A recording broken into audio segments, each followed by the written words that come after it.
Hi friends, welcome back to my YouTube channel. ಎಲ್ಲ ಹೇಗಿದ್ದೀರಾ? Hope ಎಲ್ಲ ಚೆನ್ನಾಗಿದ್ದೀರಿ ಅಂತ ಅಂದ್ಕೊಂಡಿದ್ದೀನಿ. ಆ್ಯಂಡ್ ನಾನು ಕೂಡ ತುಂಬಾ ಚೆನ್ನಾಗಿದ್ದೀನಿ.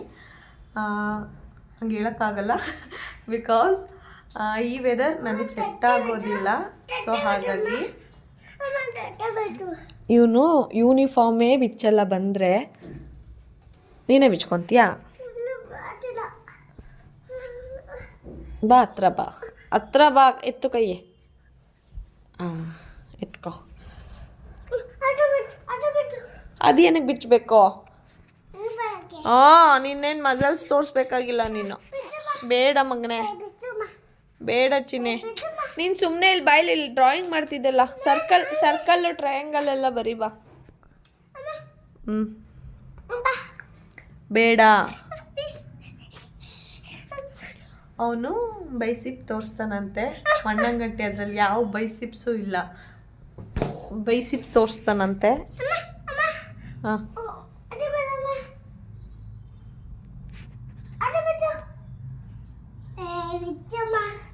ಶೇಮ್ ಮಾಡ್ತಾರೆ ಬಂಗಾರಿ, ಬೇಡ.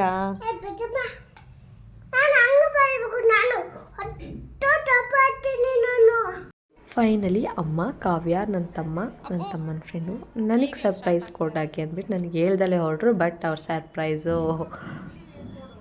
ಇದಾಯಿತು. ಸರ್ಪ್ರೈಸ್ ಆಗಿರಲಿಲ್ಲ. ಸೊ ಬೆಂಗಳೂರು ಅಂದಮೇಲೆ ಗೊತ್ತಿರುತ್ತಲ್ಲ, ಸರ್ಪ್ರೈಸಾಗಿ ಒಂದು ಮನೆಗೆ ಬಂದು ತಲುಪಕ್ಕೆ ಯಾವುದೇ ಕಾರಣಕ್ಕೂ ಆಗೋಲ್ಲ. ಫಸ್ಟ್ ಟೈಮ್ ಅದು ಬೇರೆ ನಮ್ಮ ಮನೆಗೆ ಬರ್ತಾಯಿದ್ದು. ಅಡ್ರೆಸ್ ಗೊತ್ತು ಬಂದಿದ್ದರೆ ಓಕೆ, ಬಟ್ ಅಡ್ರೆಸ್ಸೇ ಗೊತ್ತಿಲ್ಲದಲೇ ಬರ್ತಾಯಿದ್ದಾರೆ ಅಂದಮೇಲೆ ಪ್ರಾಬ್ಲಮ್ ಇದ್ದೇ ಇರುತ್ತೆ. ಹಾಗಾಗಿ ಅವ್ರ ಸರ್ಪ್ರೈಸ್ ಆಗಲಿಲ್ಲ. ಆ್ಯಂಡ್ ನೆಕ್ಸ್ಟು ಅಮ್ಮ ಬಂದಿದ್ದೆ ಲೇಟ್ ಆಯಿತು. ನಮ್ಮ ಕಾವ್ಯಂಗೆ ಕೂಡ ಹುಷಾರಿರಲಿಲ್ಲ. ಸೊ ಸ್ವಲ್ಪ ಹೊತ್ತು ರೆಸ್ಟ್ ಮಾಡಿ ನೈಟೆಲ್ಲ ಹಾಸ್ಪಿಟ್ಲಿಗೆ ಹೋಗಿ ಮಾರನೇ ದಿನ 2 days ಮಟ್ಟಿಗೆ ಬಂದಿದ್ದಷ್ಟೇ ಅವರು. ಹಾಗಾಗಿ ಒಂದಿನ ಅಕ್ಕವ್ರ ಮನೆಗೆ ಹೋದ್ವಿ, ಒಂದಿನ ನಮ್ಮ ಮನೆ ಆಯಿತು. ಇದು ಬಂದು ನಮ್ಮ ಆಶಕ್ಕ ಮನೆ. ಹೇಗಿದೆ ಅಂದರೆ ಅವ್ರಗಳದ್ದು ಉಪಚಾರ. ಸೊ ನೋಡಿ, ಆಶಕ್ಕ ಮನೆ ಆದಮೇಲೆ ನಾವು ಭಾರತಿ ಅಕ್ಕವ್ರ ಮನೆ ಹತ್ರ ಹೊರಟ್ವಿ.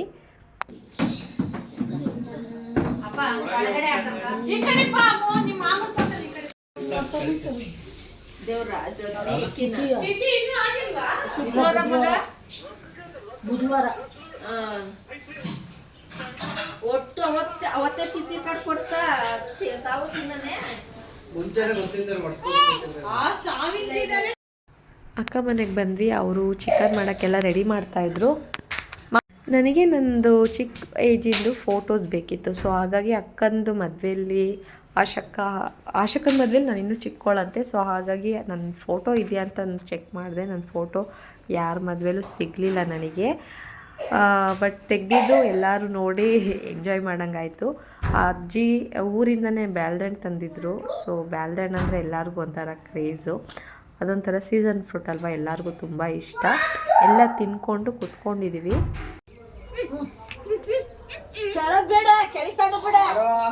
ವಿಡಿಯೋದಲ್ಲಿ ಬರ್ತೆ ಬಿಡಕ್ಕ, ಯೂಟ್ಯೂಬ್ ವಿಡಿಯೋದಲ್ಲಿ ಬರ್ತೀಯಾ? ನೋಡ್ ನನ್ನ ಹತ್ರ ಬಟ್ಟೆ ಎತ್ಕೊಂಡು ಸುಮ್ಮನೆ ಇರಮ್ಮ. 5 ನಿಮಿಷ ರಾತ್ರಿನೂ ಮಾಡ್ಸಿ. ಬೇಡ ಮಾಡು.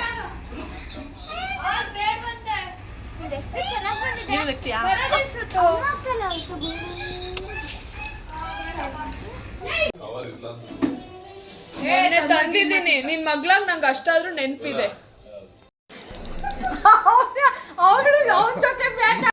ಇಲ್ಲ, ಅಕ್ಕನ ಮನೆಗೆ ಯಾರ್ಯಾರು ಸೇರ್ಕೊಂಡಿದ್ವೋ ಅವರೆಲ್ಲರೂ ಬಿಗ್ ಬಾಸು ಗಿಲ್ಲಿ ಫ್ಯಾನ್ಗಳೇ. ಟಿ ವಿಗೆ ಫುಲ್ಲು ಹೋಗಿ ನಮ್ಮದು 9:09ವರೆಗೆಲ್ಲ ಊಟ ಆಯಿತು. ಬಟ್ ನಾವು ನಮ್ಮ ಮನೆಗೆ ಹೋದಾಗ 11:30 ಆಗಿತ್ತು. ಯಾಕಂತಂದರೆ ಬಿಗ್ ಬಾಸ್ ಇನ್ನೂ ಮುಗ್ದಿರಲಿಲ್ಲ. ಸೊ ಹಾಗಾಗಿ ಅವತ್ತು ಕಿಚ್ಚ ಬೇರೆ ಬಂದಿದ್ದರು, ಅಂದರೆ ವಾರದ ಕತೆ ಕಿಚ್ಚನ ಜೊತೆ. ಸೊ ಆ ಪ್ರೋಗ್ರಾಮ್ನು ನಾವು ನೋಡಿಕೊಂಡು ಹೊರಟಿದ್ದು 11:30 ಆಯಿತು. ನೆಕ್ಸ್ಟ್ ಡೇ ಇವ್ರನ್ನೆಲ್ಲರೂ ನಾನು ನಮ್ಮ ಮನೆಗೆ ಕರೆದಿದ್ದೆ. ಫಸ್ಟ್ ಟೈಮು ಇವರು ಅಮ್ಮನ ಮನೆ ಆಗಲಿ ನಮ್ಮ ಅಕ್ಕವ್ರಾಗಲಿ ಎಲ್ಲ ನಮ್ಮ ಮನೆಗೆ ಬರ್ತಾ ಇರೋದು ಇದೇ ಫಸ್ಟ್ ಟೈಮ್. ಸೊ ಹಾಗಾಗಿ ಅವತ್ತು ತುಂಬ ಅಂದರೆ ತುಂಬ ಕೆಲಸ ಇತ್ತು. ನನಗೂ ಸ್ವಲ್ಪ ಸಿಕ್ಕಾಬಟ್ಟೆ ಸುಸ್ತಾದಂಗೆ ಆಗ್ಬಿಟ್ಟಿತ್ತು. ನನ್ನ ತಮ್ಮವರೆಲ್ಲ ಈರುಳ್ಳಿ ಟೊಮೊಟೊ ಎಲ್ಲ ಅವ್ರು ಬಿಡಿಸ್ಕೊಡ್ತಾಯಿದ್ರೆ ನಾನು ಅಡುಗೆ ಮಾಡಿಕೊಂಡೆ. ಅವರೆಲ್ಲ ಕ್ಲೀನ್ ಮಾಡಿ ಬಿಡಿಸಿ ಎಲ್ಲ ಕೊಟ್ಟರು. ಬಂದರು, ಎಲ್ಲ ಇದ್ದರು, ಖುಷಿ ಪಟ್ಕೊಂಡ್ರು, ಹೋದರು. ಈ ವಿಡಿಯೋ ನಿಮ್ಗೆ ಹೇಗೆ ಅನಿಸ್ತು ಪ್ಲೀಸ್ ಕಮೆಂಟ್ ಮಾಡಿ ತಿಳಿಸಿ. ನಾನು ತುಂಬ ದಿನಗಳ ಆದಮೇಲೆ ವೀಡಿಯೋ ಹಾಕಿದ್ದೀನಿ. ಹೌದು, ನನ್ನ ತಪ್ಪಿದೆ, ಇಲ್ಲ ಅಂತಲ್ಲ. ಯಾಕಂತಂದರೆ ವೀಡಿಯೋ ಮಾಡೋಕ್ಕೆ ಏನು ಟಾಪಿಕ್ಸ್ ಇಲ್ಲ, ರೀಸನ್ ಇಷ್ಟೇ. ಟಾಪಿಕ್ಸ್ ಇತ್ತು ಅಂದರೆ ನಾನು ಏನಾದರೂ ವೀಡಿಯೋ ಮಾಡ್ಬೋದು. ವೀಡಿಯೋ ಟಾಪಿಕ್ಸೇ ಇಲ್ದಲ್ಲ ಏನೂ ಮಾಡೋಕ್ಕಾಗಲ್ಲ. ಹಾಗಾಗಿ ಈ ವಿಡಿಯೋ ನಿಮ್ಗೆ ಇಷ್ಟ ಆಗಿದ್ದಲ್ಲಿ ಪ್ಲೀಸ್ ಲೈಕ್ ಮಾಡಿ, ಶೇರ್ ಮಾಡಿ ಆ್ಯಂಡ್ ಕಮೆಂಟ್ ಮಾಡಿ.